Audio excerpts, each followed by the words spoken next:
महालक्ष्मी व्रत एक साधना प्रधान व्रत है। महालक्ष्मी जी की साधना वैसे तो बड़ी सरल है, पर लोगों को सरल चीज़ें ही कठिन लगती हैं। जो अनिवार्य नियम है वो है शुद्धता पर ध्यान। घर और शरीर की सफाई बाह्य शुद्धता है। सत्य और संयमित बोलना और किसी की चुगली न करना वाणी शुद्धता कहलाती है। और उसी प्रकार मन में किसी के लिए द्वेष न रखना, यह आंतरिक शुद्धता होती है। इस प्रकार से शुद्ध होकर मानसिक संकल्प लेकर माता लक्ष्मी का व्रत करना चाहिए और इस शुद्धता को पूरे 16 दिन तक पालन करना चाहिए। जहाँ शुद्धता और स्वच्छता होती है वहाँ माता लक्ष्मी का निवास होता है, इसमें कोई संदेह नहीं।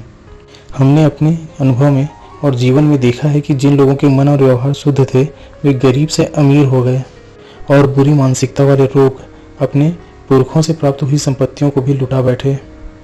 महालक्ष्मी का यह व्रत पितृपक्ष के बीच में आता है। यह व्रत राधा अष्टमी से शुरू होता है और पितृपक्ष की अष्टमी तक चलता है। पितृपक्ष की अष्टमी पर इसका समापन होता है और इस प्रकार यह व्रत 16 दिनों तक चलता है। लक्ष्मी की अवतार माता राधा के जन्म अर्थात राधाष्टमी से लेकर पितृपक्ष की अष्टमी तक रोज 16 दिन व्रत किया जाता है और चंद्रमा को अर्घ दिया जाता है। 16वें दिन विशेष पूजा अर्चना की जाती है। यदि आप 16 दिनों तक पूजा नहीं कर सकते हैं तो बस 3 दिनों की पूजा कर लें, पहला दिन, आखिरी दिन और बीच में कोई एक दिन। मैं आपको डिस्क्रिप्शन में इन सभी की तारीखें दे दे रहा हूँ। इस व्रत को गजलक्ष्मी व्रत भी कहा जाता है।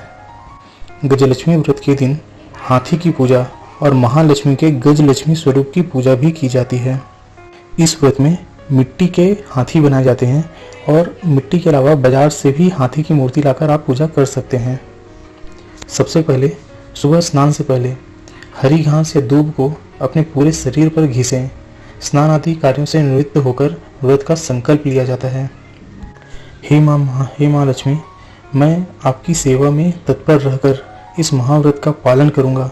आपकी कृपा से यह व्रत बिना विघ्नों के परिपूर्ण हो, ऐसी आप मुझ पर कृपा करें। ऐसा कहकर अपनी कलाई पर 16 गांठों के साथ एक मौरी धागा या कलावा बांधें। महिलाएं आमतौर पर बाईं कलाई पर और पुरुष आमतौर पर दाईं कलाई पर कलावा बांधते हैं। प्रथम दिन सुबह पूजा के समय प्रत्येक घर के सदस्य इसे बांधें और पूजा के पश्चात इसे उतारकर लक्ष्मी जी के चरणों में वापस रख दें।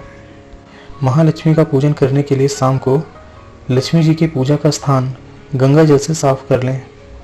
इसके बाद रंगोली बनाएं या आटे या हल्दी से चौक को पूजें। इसके बाद एक चौकी पर लाल रंग का कपड़ा रख दें और इसके पास एक कलश जल से भरा हुआ रखें और अब लक्ष्मी जी की मूर्ति और हाथी की मूर्ति वहां पर रखें। महालक्ष्मी के व्रत में माँ लक्ष्मी के रूप में श्री धनलक्ष्मी, श्री गजलक्ष्मी, श्री वीर लक्ष्मी, श्री ऐश्वर्य लक्ष्मी, श्री विजय लक्ष्मी, श्री आदि लक्ष्मी, श्री धान्य लक्ष्मी और माता श्री संतान लक्ष्मी की पूजा करनी चाहिए। इसके पश्चात कथा कहिए और आरती करिए और फूल, फल, मिठाई और पंचमेवे का प्रसाद चढ़ाइए। महालक्ष्मी व्रत से जुड़ी हुई कई जन कथाएं प्रचलित हैं। भविष्य पुराण के अनुसार जब युधिष्ठिर, जो पांडवों में सबसे बड़े थे, उन्होंने भगवान कृष्ण से पूछा कि वे जुआ खेलने के कारण खोए हुए धन और संपत्ति को कैसे पुनः प्राप्त कर सकते हैं, तब भगवान कृष्ण ने महालक्ष्मी व्रत का सुझाव दिया और माना जाता है कि वे देवी महालक्ष्मी की कृपा से और उनकी उदारता के माध्यम से स्वास्थ्य, धन, समृद्धि, परिवार और राज्य को पुनः प्राप्त कर देते हैं। एक और अन्य प्रचलित कथा में कहा गया है कि भगवान शिव ने देवी पार्वती से महालक्ष्मी व्रत करने का अनुरोध किया, जिससे धन और सौभाग्य की प्राप्ति होती है। एक और दूसरी कथा में ऐसा कहा गया है कि देवी लक्ष्मी ने चारुमती नाम की एक महिला के सपने में प्रकट हुई और अपनी मनोकामना पूर्ण करने के लिए उसे महालक्ष्मी व्रत का पालन करने के लिए कहा। उसने और ग्रामीणों ने विधिवत व्रत का पालन किया और उसे सफलतापूर्वक पूरा भी किया। उसके बाद उसे और ग्रामीणों को माता की कृपा से गहने और धन दौलत प्राप्त हुए। तब से महिलाएं इस व्रत का पालन करती है जिससे वे समृद्ध हो सकें। एक ब्राह्मण की कथा अनुसार प्राचीन समय की बात है कि एक गांव में एक गरीब ब्राह्मण रहता था और वह ब्राह्मण नियमित रूप से भगवान विष्णु का पूजन किया करता था। उसकी पूजा भक्ति से प्रसन्न होकर भगवान श्री विष्णु ने उन्हें दर्शन दिए और ब्राह्मण से अपनी मनोकामना मांगने के लिए कहा। ब्राह्मण ने लक्ष्मी जी का निवास अपने घर में होने की इच्छा जाहिर की। यह सुनकर श्री विष्णु जी ने लक्ष्मी जी की प्राप्ति का मार्ग ब्राह्मण को बता दिया। मंदिर के सामने एक स्त्री आती है जो यहाँ आकर उपले थापती है। तुम उसे अपने घर आने का आमंत्रण देना। वह स्त्री ही देवी लक्ष्मी है। देवी लक्ष्मी जी तुम्हारे घर आने के बाद तुम्हारा घर धन और धान्य से भर जाएगा। ऐसा कहकर श्री विष्णु जी अंतर्ध्यान हो गए। अगले दिन वह सुबह 4 बजे ही उस मंदिर के सामने बैठ गया। लक्ष्मी जी उपले थापने के लिए वहां पर आई तो ब्राह्मण ने उनसे अपने घर आने का निवेदन किया। ब्राह्मण की बात सुनकर लक्ष्मी जी समझ गई कि यह सब विष्णु जी के कहने से हुआ है। लक्ष्मी जी ने ब्राह्मण से कहा कि तुम महालक्ष्मी व्रत करो। 16 दिनों तक व्रत करने और 16वें दिन रात्रि में चंद्रमा को अर्घ्य देने से तुम्हारा मनोरथ पूर्ण हो जाएगा। ब्राह्मण ने देवी के कहे अनुसार व्रत और पूजन किया और देवी को उत्तर दिशा की ओर मुंह करके पुकारा। लक्ष्मी जी ने अपना वचन पूरा किया और उस दिन से यह व्रत इसी दिन उपरोक्त विधि से श्रद्धापूर्वक किया जाता है। व्रत के अंतिम दिन या 16वें दिन उद्यापन के समय आप 2 सूप ले लें। किसी कारण से आपको सूप न मिले तो आप स्टील की नई थाली भी ले सकते हैं। इस सूप में 16 श्रृंगार के समान 16-16 की संख्या में ले लें और दूसरी थाली या सूप से उसे ढक दें और फिर 16 दिए जलाएं, उनकी पूजा करें और थाली में रखे हुए सुहाग के सामान को महालक्ष्मी जी को स्पर्श करा दें और उसे दान करने का संकल्प ले लें।